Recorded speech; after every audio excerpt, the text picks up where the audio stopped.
It's episode 7 of Daredevil Born Again Season 1, but it was not lucky number 7 because, unlucky for us, another episode passed by and we had no more John Berneville. Welcome back, guys, to Fog Entertainment. Where the hell is Big John? They teased Big John, they advertised Big John, they said he was going to be a part of Season 1, and so far he's been like a part of one episode for 5 minutes, and other than that, we've not seen the guy. And here, I'm not going to bash the show because I think it's been a decent show, but I must say, episode 7, one of the weaker episodes in my opinion. Whoa, we came for John. I don't think it was that weak. I thought it was pretty good. I thought it was one of the better episodes of the season. Did you? Aye. Well, there you go, guys. Straight off the bat, we have a difference. But the problem for me is, it's like, I want John to be in it. Fuck, it's the only reason I agreed to watch this shite. But you know what? I don't feel like they should just force him in. If he wants to sit in the spare basement room, then, you know, by all means, sit in the boiler room. You know what I mean? Right. Well, you know, I was kind of disappointed with the death of Muse. I thought this character was going to go somewhere, and he just pretty much gets eliminated out of nowhere. No, I'll agree. I think the death was a bit weak, right? But I think they've done a good job. But oh look, they've got a new killer in town. He's painting with the blood of his victims, and he just kind of gets wiped out here with a few gunshots from the psychiatrist.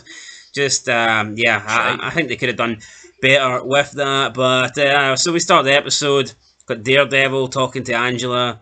She doesn't know that he's Daredevil. Nobody knows, but he's the one that saved her. So it is what it is. We've got Fisk, who's pissed off. Kim reports to him.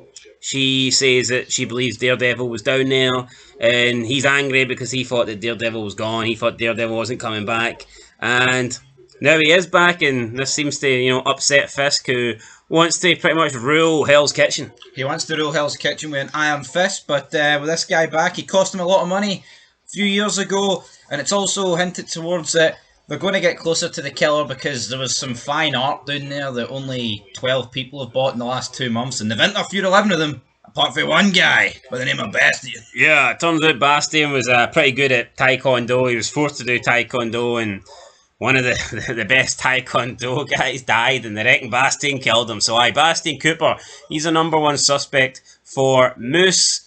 Luca asks Vanessa to return to her criminal activities because they're not making the money that they once were, and he doesn't understand why Fisk is just settled into this mayor position. Why the hell does he want to be mayor? You need to come back to the criminal underworld, and it makes you believe that for maybe a second that maybe Vanessa could betray Fisk and team up with Luca or join forces with Luca. That's pretty much what Luca's asking. He's pretty much saying here, Fisk is turned into a loser.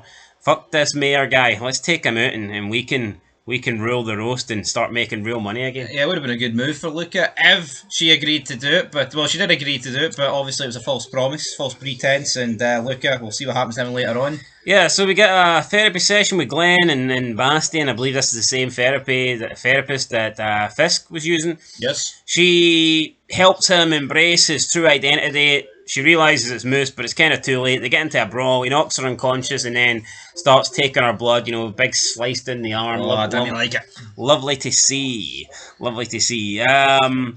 Murdoch and the AFT are trying to find paintings of Glenn and Muse. They find paintings of Glenn in Muse's lair, so they realise that she's next. She's going to be the next victim.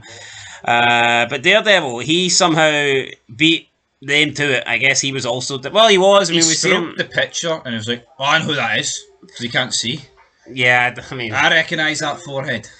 Now, did Muse purposely make this a braille picture so that it's just... I don't...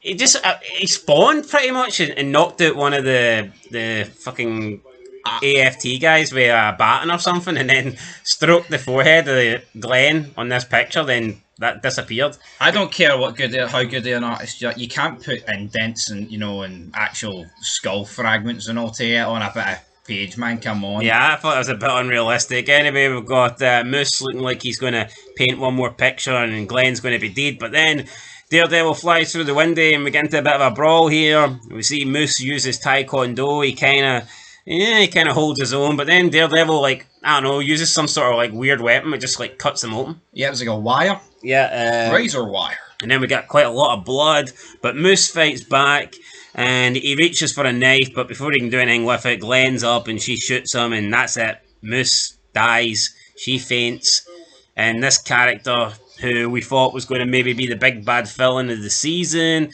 or at least, I don't know, we thought was going to lead to something a bit more, I don't know, it was anticlimactic. I think the mystique of this guy was better than the actual guy. I think once it came clear this episode, it was just some weird kid who screams the autism, and he's an artist. And I just didn't really... Well, I believe you said that losers are for masks, but that masks are for losers even, but I think this Moose guy was better when he had the mask on. No, I totally agree, aye.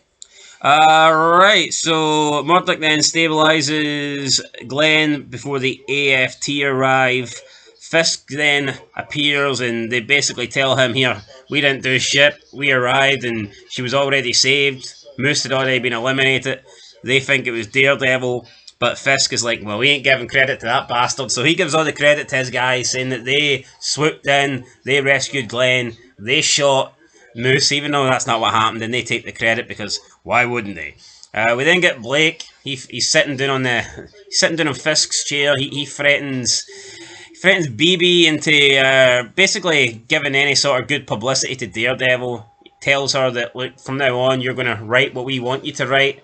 She says, is it a threat? And he's like, well, not really, but the next couple of seconds you can decide whether you want to live a good life or a bad life. So pretty much was kind of a threat here for James Gandolfini's son, channeling his inner Tony Soprano. But I wonder if if Fisk laying this on Fisk, saying that they were the ones that took down Muse, is going to bite him in the arse, because obviously Glenn's awake now. She's alive. Yeah, she's awake. She tells Murdoch that she heard Daredevil say her name, and how did Daredevil know her name? How did he know? Murdoch, this guy's got a lot of things to answer for.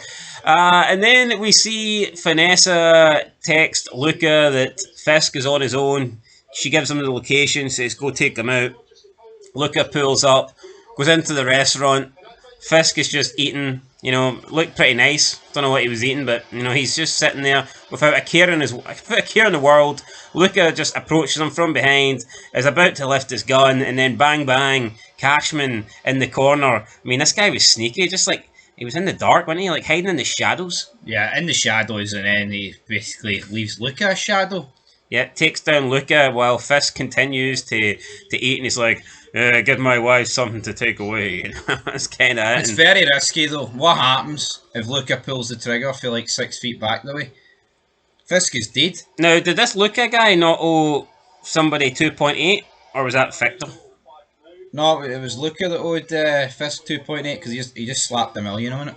Oh, how's he getting his 2.8 now? Well, he didn't owe him it. It was just restitutions kind of thing.